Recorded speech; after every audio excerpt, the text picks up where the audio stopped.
कभी ऐसा महसूस हुआ है कि किसी चौराहे पर खड़े हैं और समझ नहीं आ रहा कि कौन सा रास्ता चुने, या बस सब कुछ छोड़ देने का मन कर रहा हो? आज हम एक बहुत ही प्राचीन ग्रंथ भगवत गीता में थोड़ा और गहरा उतरेंगे, ये समझने के लिए कि मुश्किल से मुश्किल हालात में भी एक उद्देश्य के साथ एक्शन कैसे लिया जाए। ये जो सवाल है ना, क्या मुझे बस हार मान लेनी चाहिए, ये आज भी उतना ही जरूरी है जितना हजारों साल पहले था। और भगवत गीता इस मॉडर्न दुविधा का सामना सीधे सीधे करती है, और इसका जवाब शायद आपको हैरान कर दे। तो ये सब शुरू होता है एक युद्ध के मैदान के बीचों बीच।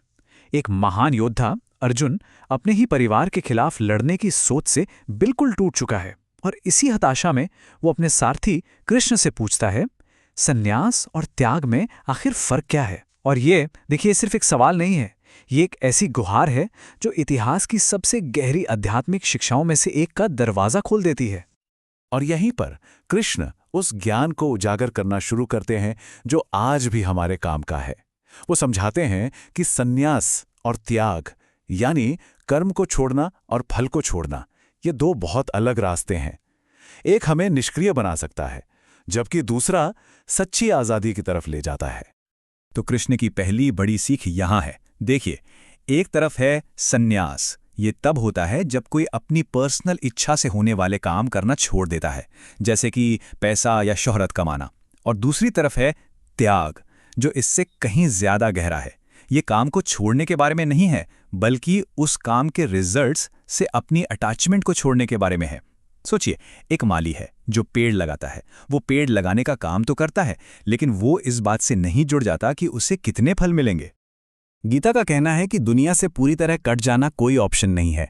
कुछ काम है, जैसे दान देना, दूसरों की सेवा करना या सेल्फ डिसिप्लिन, ये समाज को चलाने के लिए बहुत जरूरी है। तो असली चुनौती इन कामों से बचना नहीं है, बल्कि इन्हें एक कर्तव्य की भावना से करना है, बिना किसी पर्सनल फायदे की उम्मीद के।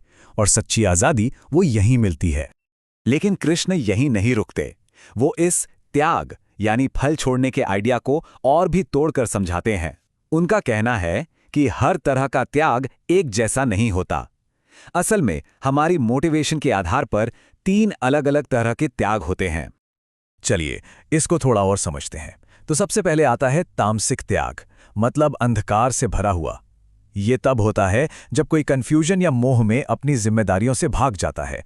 जैसे मान लीजिए, कोई अपने परिवार को सिर्फ इसलिए छोड़ दे क्योंकि उसे लगता है कि ये बहुत ज्यादा काम है। फिर दूसरा है राजसिक या भावुक त्याग। ये डर से पैदा होता है, जैसे ऑफिस में कोई मुश्किल प्रोजेक्ट सिर्फ इसलिए छोड़ दे कि कहीं फेल ना हो जाए या स्ट्रेस हो जाएगा। लेकिन जो आदर्श है वो है सात्विक यानी शुद्ध त्याग। इसमें इंसान कोई काम इसलिए करता है क्योंकि वो सही है, उसे करना चाहिए। रिजल्ट की कोई चिंता नहीं, बिल्कुल उस फायर फाइटर की तरह जो जलती हुई बिल्डिंग में तारीफ पाने के लिए नहीं, बल्कि इसलिए घुसता है क्योंकि ये उसका फर्ज है। देखिए, कर्म के पीछे का क्यों, यही वो चीज है जो एक बोझ को मुक्ति में बदल देती है। जरा सोचिए कि इससे कितनी मानसिक शांति मिलती होगी। एक इंसान जो इस सात्विक अवस्था को पा लेता है, वो जिंदगी के उतार चढ़ाव से परेशान नहीं होता। वो ना तो किसी मुश्किल काम से भागता है और ना ही किसी आसान काम से चिपक कर बैठ जाता है। एक गहरा संतुलन होता है, एक स्थिरता जो इच्छा से नहीं बल्कि कर्तव्य से कर्म करने पर आती है। और ये हमें इंसान होने की एक बुनियादी सच्चाई तक ले आता है। जैसा कि श्लोक 18-11 हमें याद दिलाता है, जब तक हम जिंदा हैं, एक्शन न लेना तो नामुमकिन है। अरे, सांस लेना भी तो एक कर्म ही है। तो रास्ता जीवन से भागना नहीं है, बल्कि इसमें पूरी तरह से शामिल होना सीखना है। सच्चा त्यागी वो नहीं है जो काम करना बंद कर दे, बल्कि वो है जो अपने कामों के नतीजों का त्याग कर दे। ठीक जब हमें लगता है कि हम सब कुछ समझ गए हैं, कृष्ण हमें और भी गहराई में ले जाते हैं। वो एक ऐसा सवाल पूछते हैं जो सीधे हमारे ईगो, हमारे अहंकार पर चोट करता है। जब कोई काम होता है तो क्या सच में उसे करने वाले हम ही हैं? गीता के अनुसार हर एक काम के पीछे सिर्फ एक नहीं, बल्कि 5 अलग-अलग कारण होते हैं। तो ये 5 फैक्टर्स क्या हैं? पहला, अधिष्ठान यानी हमारा शरीर, वो जगह जहां एक्शन होता है। दूसरा, कर्ता यानी करने वाला, जिसे हम अपना ईगो या मैं की फीलिंग समझते हैं।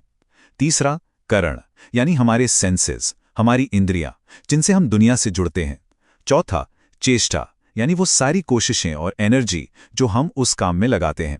और आखिर में, जो शायद सबसे जरूरी है, वो है दैव यानी डिवाइन फैक्टर, किस्मत या वो चीजें जो हमारे कंट्रोल से बाहर हैं। तो इस तरह से देखें तो ये सोचना कि मैंने अकेले कुछ किया है अधूरा है। हम तो इस पूरी इक्वेशन का सिर्फ एक हिस्सा हैं। ये एक बहुत ही गहरी बात है। गीता के अनुसार जब हम अपनी सक्सेस का सारा क्रेडिट और अपनी नाकामियों का सारा ब्लेम सिर्फ खुद को देते हैं तो हम एक भ्रम में जी रहे होते हैं। ये समझना कि हम एक बहुत बड़े कॉम्प्लेक्स सिस्टम का हिस्सा हैं हमें अहंकार के बोझ से आज़ाद करता है। और ये हमें वापस युद्ध के मैदान में अर्जुन की दुविधा पर ले आता है। वो बिना भयानक कर्म बंधन में फंसे कैसे लड़ सकता है? कृष्ण कहते हैं कि जब कोई काम मैं ये कर रहा हूं वाली भावना के बिना किया जाता है, जब वो अहंकार से आज़ाद होता है, तो उस कर्म का असर करने वाले पर नहीं पड़ता। कर्म आपके जरिए होता है, पर वो आपका नहीं होता। तो चलिए, अब तक हमने जो कुछ भी सीखा है उसे एक साथ मिलाकर जिंदगी के लिए एक प्रैक्टिकल फिलॉसफी बनाते हैं। इसे असलियत में लाने की चाबी एक कॉन्सेप्ट में है जिसे कहते हैं स्वधर्म। स्व का मतलब है अपना और धर्म का मतलब है कर्तव्य या रास्ता।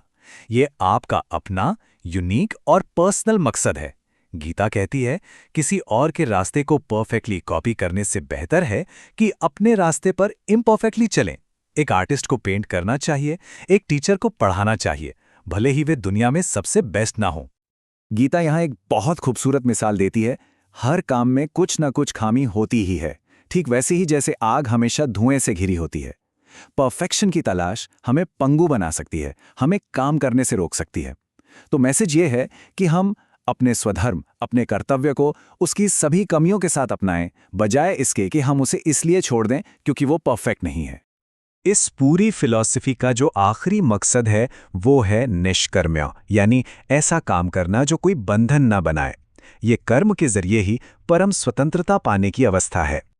तो हम इस अवस्था तक पहुंचते कैसे हैं? गीता हमें एक रोड मैप देती है। इसकी शुरुआत अंदर से होती है, अटैचमेंट से फ्री होकर सोचने से और अपने मन को जीतने से, फिर इच्छाओं से आज़ाद होकर, और आखिर में शायद सबसे ज़रूरी कदम, अपने सभी कामों को मेंटली एक बड़े मकसद या एक हायर पावर को सौंप देना और अपना ध्यान लगातार उसी समर्पण पर बनाए रखना। ये मैं अपने लिए काम कर रहा हूं से मैं अपने से बड़ी किसी चीज के लिए काम कर रहा हूं में एक शिफ्ट है। और इतनी सारी फिलॉसफी, इतने सारे विश्लेषण के बाद कृष्ण सब कुछ एक ही शक्तिशाली पॉइंट पर ले आते हैं। वो अर्जुन से कहते हैं कि वो बाकी सभी कर्तव्यों और जिम्मेदारियों को छोड़कर बस उनकी शरण में आ जाए। यही आखिरी सीख है। सच्ची आज़ादी सबसे अच्छे कर्म या सबसे गहरे ज्ञान से नहीं, बल्कि विश्वास और समर्पण के एक एक्ट से मिलती है। और ये हमें हमारे आखिरी सवाल पर लाता है, जो इस प्राचीन ज्ञान को सीधे हमारी आज की जिंदगी से जोड़ता है।